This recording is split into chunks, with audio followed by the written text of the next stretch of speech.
everybody, it's Penny from Kelps Sparkles. Now, I was supposed to be doing, or you were supposed to be seeing today, my Heaven and Earth re-kitting part 3. But the donut that I am, I thought I was recording and I wasn't. So you're not seeing it. So I am going to do the part 2 of how to. Right, the last one I did was kitting up, and now this is the canvas. These are my little drills, and I wanted to do a quick how to set up your canvas ready. Now this is a poured glue. So you can get poured glue or you can get double-sided. The difference is poured glue genuinely comes with this plastic coating on it. The whatchamacallit, double-sided comes with almost like release paper on it. Now, release paper is, you get them in numerous sizes, but basically what it is, it's a coated paper that you can put down and then it just peels off. Please do not put down normal paper, because normal paper will stick to the glue. Also, when you get this plastic cover, it goes down one way. It's not double-sided. So, for instance, if I go to this corner, I'm hoping, just going to check. Let me come down a bit. If I go to this corner and I flip it so that it's round the wrong way and press it, it is then a nightmare to get off. You can, but if it's on there too long. So what a lot of people do is they tend to put a little sticker on the front of this so you can't get it the wrong way. Now, there's 2 ways of getting ready. You could just peel these back and just do how you want to do, in whatever order, whether you want to do all of one colour. You could take the whole thing off and do all of one colour. However, I don't do it like that. How I do it is I like to section mine off. Now, you can use cover minders. I'm going to get one down. Let's get the little penguin. There he is. Now, if you're going to keep the cover paper on, you peel this down. Now, to keep it down, what you use is, I've got this little blue penguin. I got this, let me show you. Look at him. I got this from Kitting Up Kittens, KUK Resin Arts. And then what you would do is it comes with 2 magnets, one that's attached to the back, and then you get a spare there. And what you would do is you would pull your plastic, put this down so, and the second magnet, put it on the back. And then, as you can see, that holds your plastic out of the way. Now, there's that way of doing it. The other way of doing it is washi tape. Now, washi tape, what people would do is they'd mark off a section and they would, like, say that is going to be my section, and then they'd put this along. I am lining it up. Alright, so you'd put that along, like so. Then you would do another one like so, lining it up. And then what people would do is they would just cut off, let me come down, just cut off this piece of plastic. So that you'd cut that off, They'd use a knife, scissors, however you want to do it, because it's not, do not put your washi tape directly onto the canvas, only onto the plastic. But you could do this, then you cut off this bit, and that would mean that you've still got the plastic protecting the rest of the canvas. However, the third way of doing it is, and this is how I do it, is I would take it down a bit, and then I would get my release papers, and I would literally, I'd say, I would line up the top of it. Won't be too bothered about anything else. Right, I only ever do 2 lines of release paper. So I'll do that, that, and that. And then I would do the same at the top. However, I would line up this bit. So if you have a look, if you have a look, I don't know how clearly this will see. It is lined up against a row here, and it is lined up against a row here. And I would do it, I work from this corner. So what I would do is I'd do the next piece, lining it up. That piece I would just not stick it like that. I would stick it so it is actually like so. So when I go to start painting, I'll take that off, and I'm ready just to do that section. And that way I've got clear lines of what section I'm doing. And it's so easy. For instance, if there's a symbol 1, and then I see some over here, and then I think, oh, well, I'll just use up what's in my tray. I don't like to do that. I like to do a section at a time. Now, this is quite a small painting, so it wouldn't actually take, I'd most probably do the whole row across. Then what I do, because I hate this plastic, is I do this. Cut that off. That goes in the bin. So this bit is still protected, and this bit is ready to work on. Now, if you've got a big painting, what you would do is I only ever do 2 rows, but if you've got a big painting, I would roll this up so I'm working on this bit. If it's a big painting going this way, I may work sideways. If I'm working sideways, there's my drills, and if I'm working sideways, I will turn my box sideways. Not so much with this one because it is just letters and numbers, but if there was symbols, for instance, if I had an arrow that on here this way was pointing downwards, if I turn it this way, then it would be pointing that way and that way on the canvas. I hope I've explained that. Now, the next thing is, there's no overhang there, or very little, but there is quite a lump of, so this is where I would put washi tape down. See, washi tape, take that off because it'll be in the way. Now, I don't use this. Some people use it, I don't. I go by symbols, and I have the symbols on my drill storage. So, first things first, what I tend to do is I will line up some washi tape going across, going all the way down, following the line.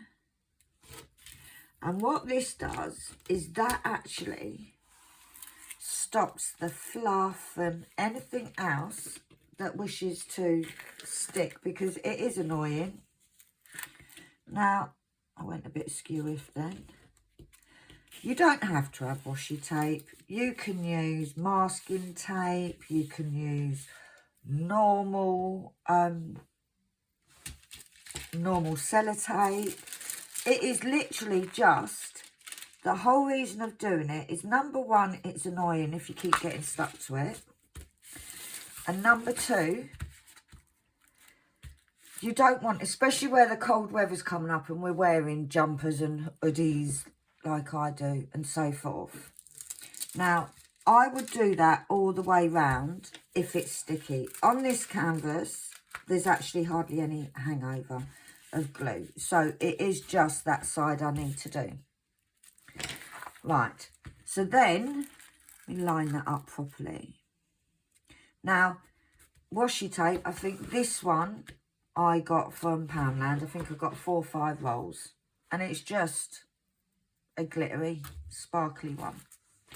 Now, when I'm doing the actual diamond painting, I'm going to start off, when you get a kit, you will usually either get a white tray, it's got some fluff in it, a white or a green tray, basic tray, a basic pink pen, and some wax. Now, I haven't got any wax to hand apart from my Diamond Dark Club one that Annalie was using. So, I'll get that out. It's actually really sticky where she didn't put it away. And I'll just shove it in there for now, because Annalie uses wax. So when you buy a diamond, your first diamond painting, you should have, because that is all you need. And your diamonds, that's all you need. So what I'm actually going to do is I'm actually going to do some and show you that you don't need the fancy pens. We like the fancy pens, but you don't actually need them. Right, so when I'm looking at a piece like this, the first thing I do is look to see if there's any difficult ones. And then I tend to start in this corner. I start right in the corner and I fill in. So my first one is tea. So the tea is this colour. So now I haven't used one of these trays for a long time. You can. I've got my zesty tray. But I just want to show that you can, if you give it a little shake, you'll see it's not very good colour to show up on, but they do sort of turn the right way. Now, your wax, when you get it, it'll have a plastic coating on it. Take that off. You literally push it down and you've got wax in your pen. And that's all you need to do. And you literally pick it up and place it down. And that is all you need to do. That is the only thing that is required. And you literally just place. Now, this is a square one. So I think that the square one needs a little, you have to pay a little bit more attention to the squares, because it's getting them round the right way. With the square drills, you will get more detail than the rounds. I prefer using squares. Don't know why, I just do. I do prefer to use squares. But that's just me. Everybody has a preference. I don't like to use the wax, and the reason I don't like using the wax is sometimes, not always, sometimes it just leaves a little bit of residue. These drills are actually really nice. They do leave a bit of residue sometimes, and also it's the fact that every so often you have to refill. I actually use double-sided tape, and I can put that in and not change it for, I'd get half of this done at least without having to change it. But yeah, then all I do is I go over and I literally fill in all from that section, that symbol for this section. Now, everybody has a different way of doing it. Sometimes I will look and I will think, right, I'm going to start with the darkest colours first. Sometimes I'll start with the light colours first. It's all preference. It is all how you like to do it, you know. And it literally is a case of try one way. If that way doesn't work, you try a different way. And that is all it is. That's all you need to do. And you literally carry on. And however you choose to do your sections, you keep doing each section until it's finished. And then you choose to either frame. You can put it in a scrapbook. There's lots of different things you can do with it. But yeah, that's how it goes. And so next, I would do this D. There's quite a bit of D in this. And so forth. Until I've done all the colours in that section. When that section is finished, I would then pull off that next bit. So it's not majorly hard. It just takes patience. It's very enjoyable craft. So yeah, so I hope by doing this video, got wax on my table now. By doing this video, I really hope it's helped some people. But yeah, that is basically how you do it. But you choose however which way. I know there's some people that prefer to do release papers. There's other people that on a painting of this size would just take the whole cover off, sit there and do it. There are other people that section it with washi tape. There is so many different ways. And the good thing about using the clear paper is, say something happened and I couldn't finish. Now, I've only done a little bit, so it is sticking. But say I'd done quite a bit, this wouldn't stick. With the cover paper, the plastic, it would still stick and it would still be protected. That is the great thing about that's the good thing about using the plastic. I've never tried doing it the washi tape way. I'm showing you how to do it from watching other people doing it. I've never actually done it. But yeah, give it a go. Give it a whirl. Everybody has their own preferences on how they like to do their diamond art. This is just the way I do it. So, yeah. So, get yourself a little cheap kit. You can get them on Amazon, $2.99, $3.99. You can get them on eBay. You can get them from AliExpress. Anywhere. But, yeah. I hope some of you found this helpful. And if you didn't, I hope you just stayed along for the chat. So, but for now, guys, that's me done. Like I said, it was just going to be a small video because I have spent an hour and a half re-kitting to realise that I didn't need to. So, with that, I'm going to let you guys go off and do some diamond painting or do something that makes you happy. That's all. Just makes you happy. Gives you the slightest bit of enjoyment. But for now, guys, please be kind. Be kind to yourself. And I will see you all soon. Bye.